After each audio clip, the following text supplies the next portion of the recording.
Hey everyone, welcome back to Two Labs Garage. This will be the third installment of a series of getting my 1980 F100 ready for power tour. This time around, we are going to be putting in a custom switch panel, and we're going to be upgrading the alternator on this to a 3G. So stay tuned, we got a lot to do and not a lot of time to do it. Hey y'all, my name's Aaron and I'm a car addict. And these are my assistants, Caroline and Nellie. Together, we are Two Labs Garage. We're a car YouTube channel. We love old cars. We love old trucks. We go to events, shows, drives. We do repairs, maintenance, budget bills. Let you in on some of my tips and tricks I've learned over the years, and when we get the chance, we revive them. So come join us here at Two Labs Garage, where we're going to have fun putting old relics like this back on the road on a budget, and most importantly all, we're just going to have fun with old cars.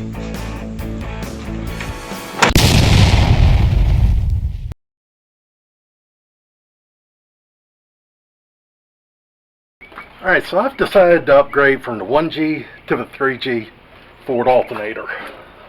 And it currently has a Ford 1G alternator, similar to this one. And it's done fine. I've had this truck over 20 years, never had a problem with alternator. So why in the world would I change it? I have added electric fans, I've added an inverter, I've added some auxiliary light, more charging ports. And heck, down the road, I'd like to put an amp in this. So the electric load has increased drastically. And with the Ford 1G alternator, I think we're putting cars before we had all this electronic gizmos and gadgets and whatnot. However, I'm afraid I might be pushing my luck with the capabilities of a 1G, so I'm going with a 3G.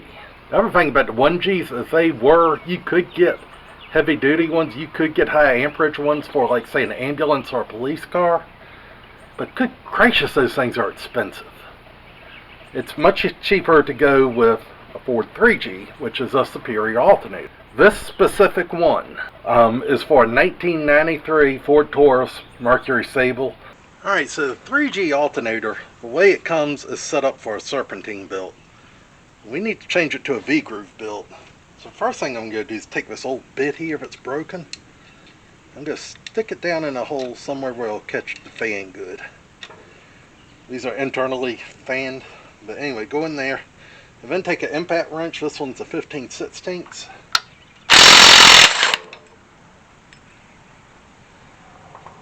And remove the pulley. And now I'm going to go get me a V-groove pulley to put on here. And now just take your V-groove pulley and put that one on the alternator. Alright, so it looks like everything's on the correct side on this one. If it's not, there is a way you can recock it. I don't need to, so I'm not. So now, get the old alternator off.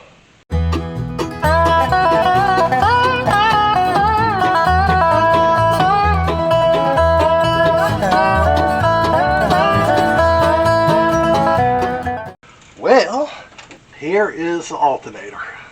Now I'm going to try to come to understand what's what.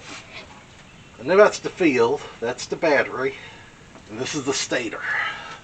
Okay, ignore that. So on here, we have the stator is the center one, so we know that much. The battery right here. I'm actually going to pull this off and use a heavier gauge wire.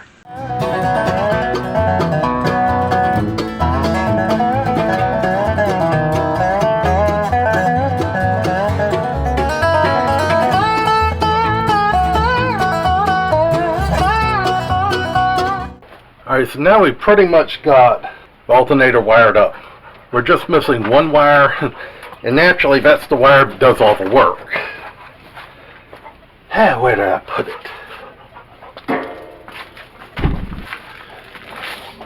And for this, I'm running a 6-gauge wire.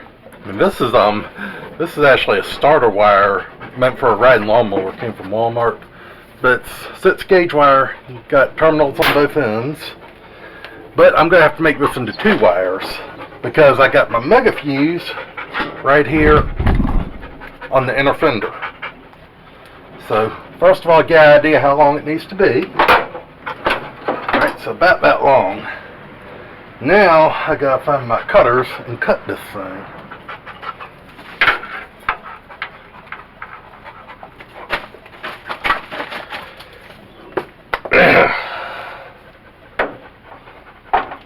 Alright, so now that we got it cut, just need to strip it back so we can put a terminal on the end of it.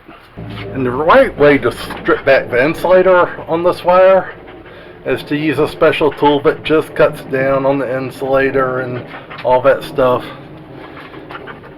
So I'm just going to use a single edge razor blade, probably the most dangerous way to do this. Do as I say, not as I do. Actually, don't even do as I say because I have no training at all. Alright, now this is a 6-gauge crimp fitting that also came from Lowe's, and then I have this crimper here from Amazon. Not very expensive, and from what I can tell, if I go just making my own battery cables from now on, this thing will pay for itself pretty quick.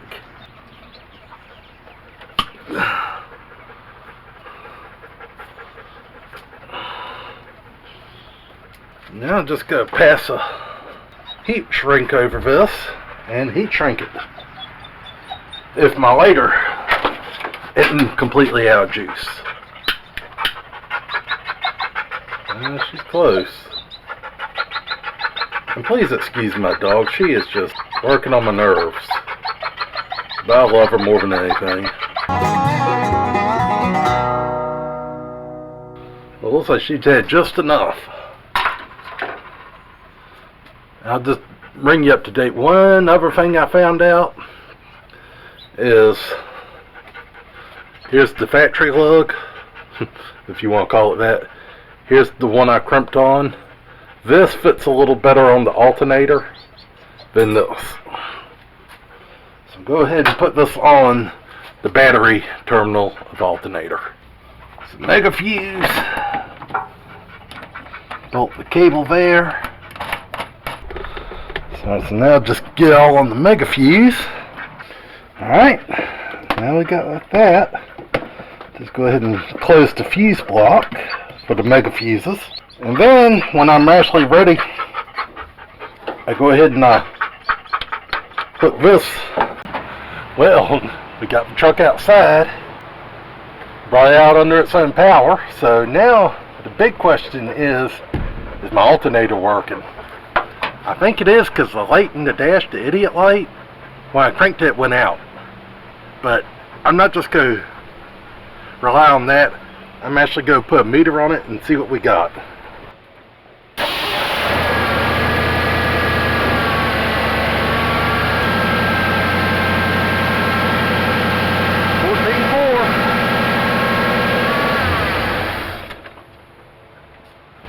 I still need to put some coolant in it, so that's about as long as I want to run it for right now.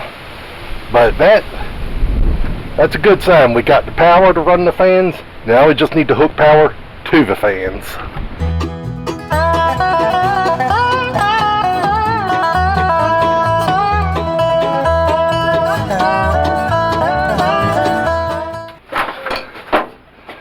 Alright, so right in here with the 10-gauge wire I ran through, I'm also running a 14-gauge to actuate this. I'm using commercial THHN because it's stiff enough to go through there, and I'm using 14-gauge because it's small enough to fit with the 10 inside that hole.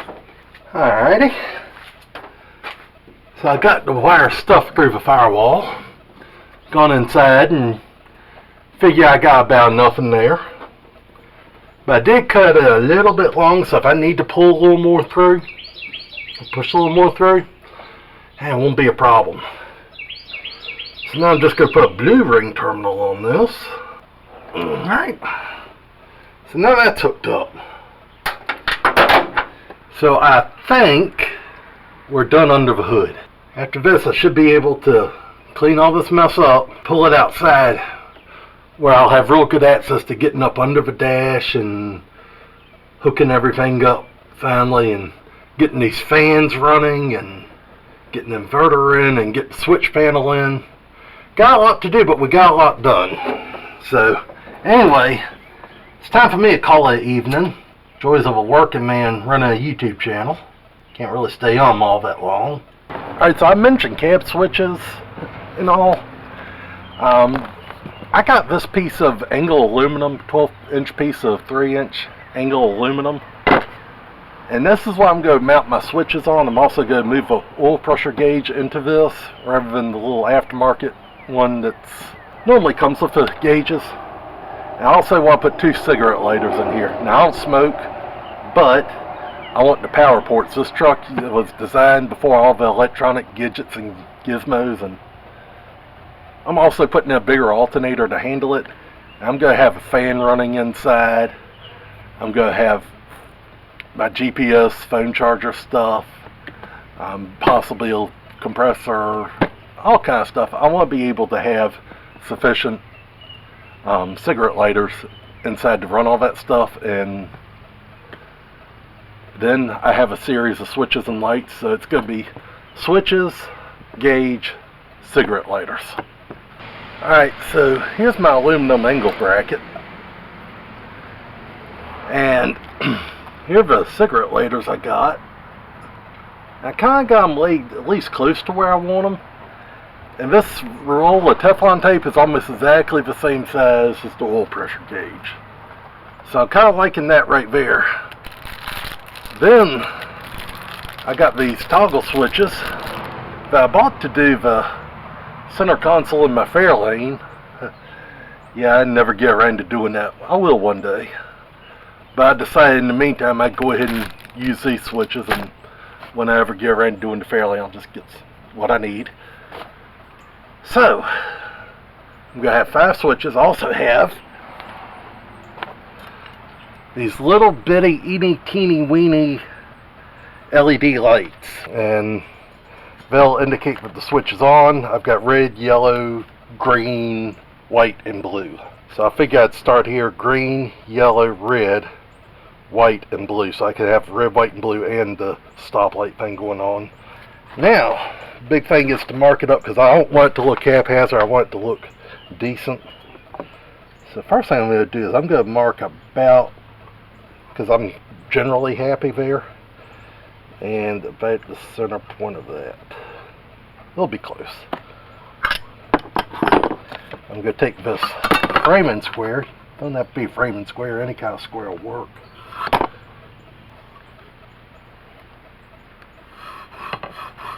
Now in this area right here, we have 8 3/8 inches. So actually, let's get better. I have approximately 7 1/4 inches to work with. Argument's sake, we'll say 7. Doesn't have to be perfect. So I'm going to start 1.5 inches in, then every inch. So 2.5, 3.5, 4.5, 5.5. That's in the general ballpark of being right. I might even move the gauge over a little. So anyway, I'm going to continue to put my lines on here.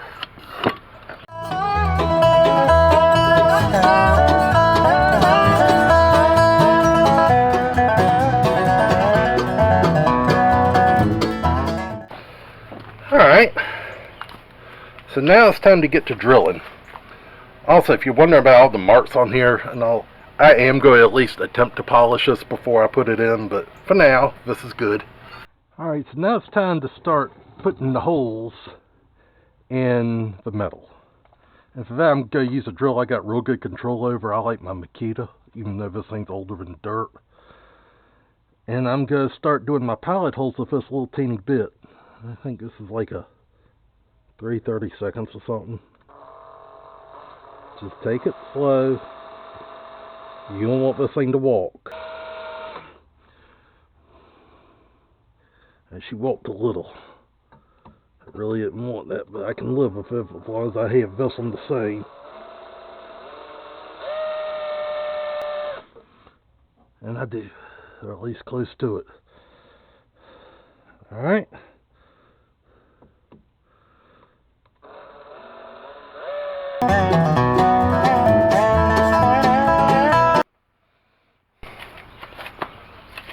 Alright, so with this bit, I'm just going to go ahead and send it through. And down here for the lights, this will actually be the final hole. Up here for the switches, I'm going to have to step it out again.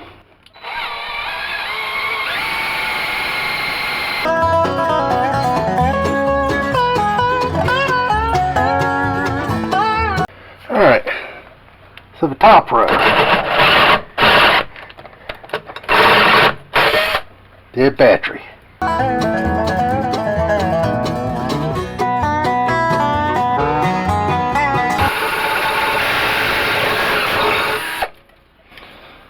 Wow. Alright, so we got the final bore on the light side, and now on the switch side. Now I just need to bore the cigarette lighters and the oil pressure.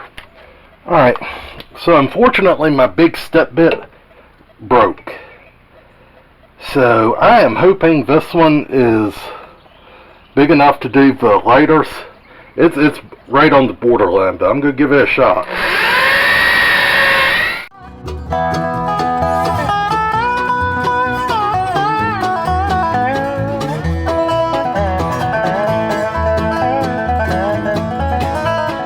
Alright, while I'm pondering what to do about these, go ahead and take a 2-inch hole saw and drill for the oil pressure.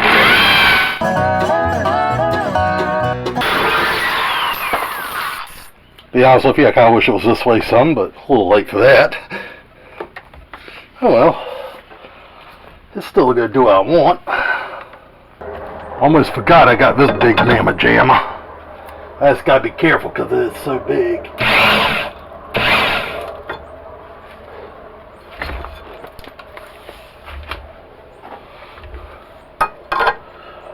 And we're getting there.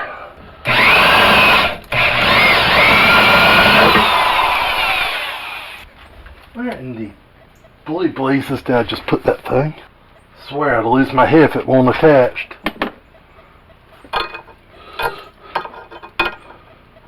Yeah, we're flirting with too big, but I have to figure out how to get in there and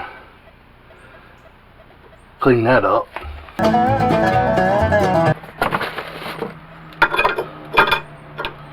Whew! That's about close to ruining as you could come without doing it.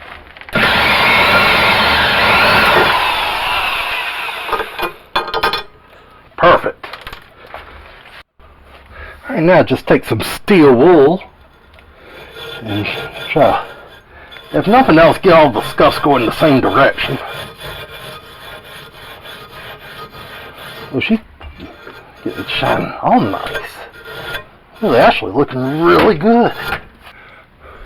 Got some Brasso. It says right there it works on aluminum as well as other metals. So I'm going to see what happens. Yeah, good. I'm going to hurry, think something might lose a little Brasso. Let's do that right there.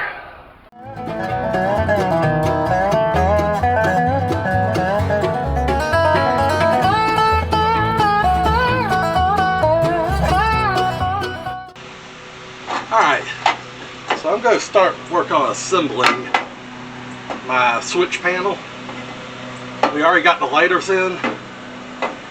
And when I finally get around to getting this truck out, like I said I've been going to do for a while, I'll get the oil pressure gauge and put in there.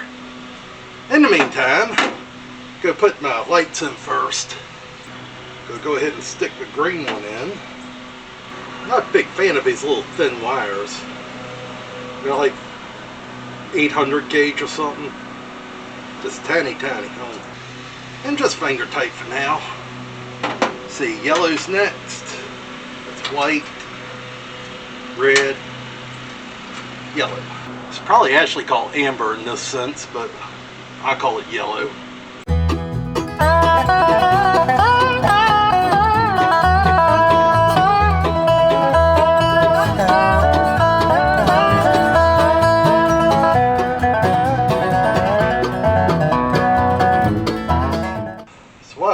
is I've taken the ground wires on these lights, all of them except the yellow one, and put them junction to a bigger wire. And I'm going to put a ring terminal right here on the wire. Hope I burnt that one right. I've got my reservations about it. Oh yeah, that's good. And as I like to do, put a little tape on it. The yellow wire I did not put with this for a reason. And that reason would be because the yellow light is actually going to be switched by the ground rather than the power. Because that is the one that is going to be the override, so I can manually turn the fans on. All the rest of the switches are going to be hot. Now, another thing too is I'm looking at the way these are with these terminals on the top. I really don't think it's going to be an issue, but I don't want there to be a chance of something short on this aluminum. So I'm going to find me a roll of duct tape. I'm going to put duct tape under them because it's thick and wide and all that. And that's just going to cushion it from, or insulate from having a short. Let me see what I can find as far as duct tape. Huh, I found black. I figured from the way how things normally go, I'd either find yellow or purple. But not find black this time. That's a good thing. Slide it under all the switches.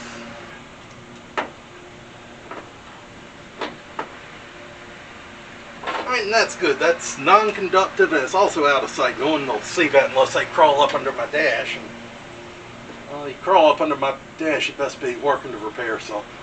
So I find myself in a little pickle here. Y'all probably already picked up on it, but I'm just seeing it. The screws to these switches are up on top. Now, in my defense, the toggle switches I normally work with have a little pre-wired thing on them. I don't have to worry about this.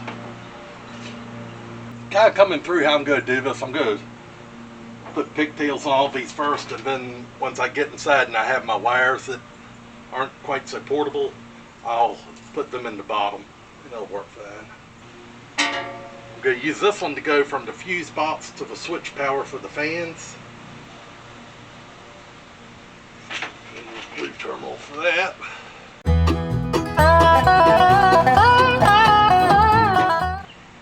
The other one that may carry a decent load is the lighters. So I'm going to put another heavy gauge wire on that.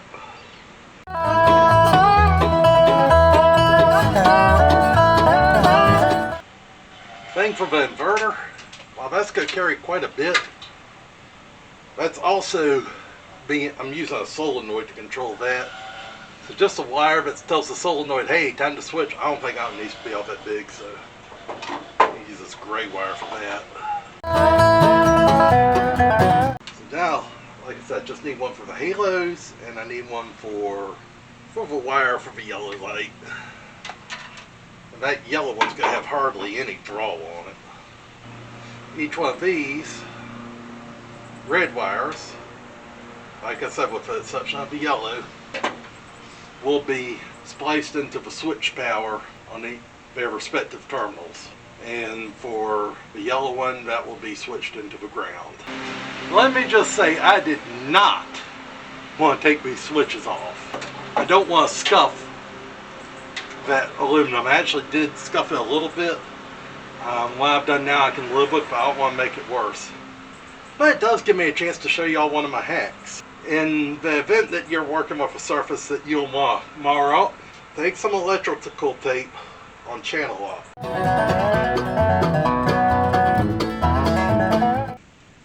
Now they actually make some rubber things that you can put on the jaws for this purpose. But I found out electrical tape actually does really well. So I'm going to go ahead and stick these to the side, and just one by one. God, I hate to do this. Alright, now I don't need to take them all the way off. Alright, there we go. Turn it like so. Find me a Phillips.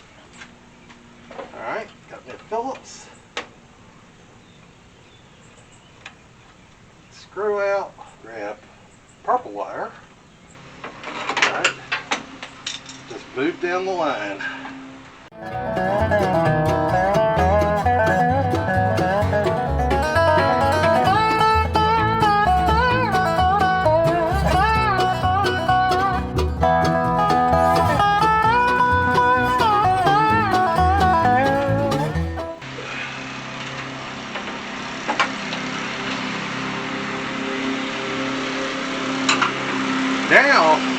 this is what it should have looked like to begin with. So I got all the wires on the top parts. Alright, well, there we go. Can't believe I'm hardly saying this, but that thing is to get the seat I'm sitting on out of here. I found that when you got work under the dash, no seat in the truck or vehicle, makes it a whole lot easier. And also I got that 98 seat I want to try to use. So we're going to see how that goes. Hopefully well. At least good enough power to it, because that one is a whole lot more comfortable. If I have to put this one back in after I'm done, I'm okay with that.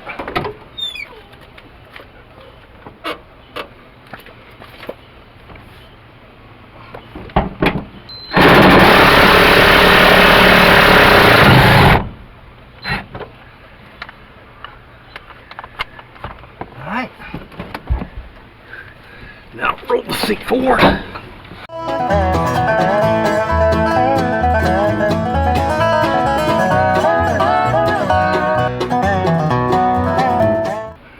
Oh, dirty over here.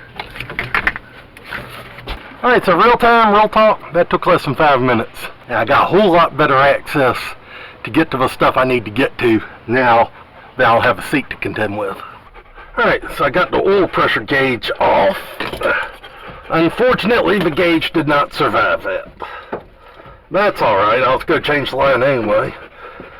So I'll just change the whole gauge. I was also going to mount the new one in this, which now I just need to get a placement for. I've decided that I'm alright losing the functionality of the ashtray. I don't smoke, so I don't need it. Got this pretty well up under here. So I kind of get some evenness to it. Even Steven.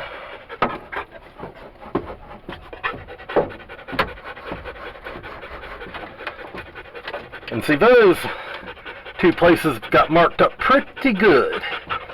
So I got a pretty good idea where I need to... Alright, so I removed a bolt and a screw from the bottom of the dash.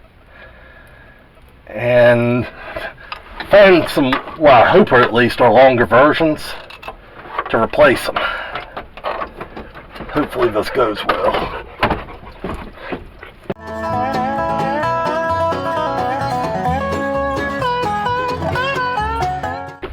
So I guess it's about time to go ahead and hook this gauge up. And let me tell you, the line length on this copper line, it's going to be close. I mean really close. I've already stuck it through the firewall. I put this tape on the end of it just to keep debris and such out of it while I work it. Well, there you have it. There is the gauge panel. Everything's wired up. I hope that we're good here. Now I just need to hook up over into the oil pressure line. But also I just need to put some fuses in there, figure out what fuses I need, and we're gonna be ready. Alright, so up on the dash here, just to give you an idea where we are in relation to everything. Up into the dash here, I've got the fuse box in. Now, this thing might be a booger to get to for top ones, and I only got one screw in. I'm hoping that's enough, but hey, let's test things out, shall we? Alright, the gauge also came on with that. This one's gonna go to the halos, so really nothing to see on the other end, but that blue light came on. I heard the solenoid activate for the inverter. That's loud. Alright, that goes to these. I'll put something on that in a minute to test it, but the red light works. Now this looks like the yellow light's not working, but that's the override ground for the fans. And there's the switch power to the fans. Now it appears that the green light isn't working. I'm gonna have to look into why that is. But I can hear the fans running, so that's a good thing. This is why I went with a marine battery. Yeah, I got a few accessories on that. And the fans are pulling. There we go. We got all our lights working now. Turns out the hot terminal on this one was not crimped on good. My fault. Oh well. But we're working now. But yeah, I'm really liking that. Alright, so I'll do it for the third installment of the series of getting the 1980 F100 ready for Hot Rod Power Tour this year. Episode 4 is going to be coming up soon, and in that one I'm going to be putting the halo headlights in there. You can see I've already got it started. We got some bed rail caps to put on. We got brake hoses to change, brake calipers, wheel bearings, pads, tires, shocks. Let's see what else. I would like to throw a timing light on it. And we need to get a dry run in on this thing. I only got 2 weekends left before I gotta get ready and go power tour. And the weather forecast is terrible. So I'm gonna do the best I can. I may have to just start prioritizing some stuff. Oh, and change the seat. I gotta change the seat and get the inverter in. So anyway, hopefully there's a good amount of work I can do inside the garage with the door closed. Oh, and if you see me on power tour, stop by and say hi. I'm still kind of an upstart on this thing, so I'm probably going to be one of the more accessible YouTubers, just because I don't have that big a following yet. But it's coming. I can't wait to meet some of y'all, and Hot Rod Power Tour is going to be a lot of fun. But looking at some of the Facebook groups, I've seen there are people that are much further behind than I am. I'm going to take care of this project. You take care of your projects. Take care of yourself. Take care of each other. God bless. See you again soon.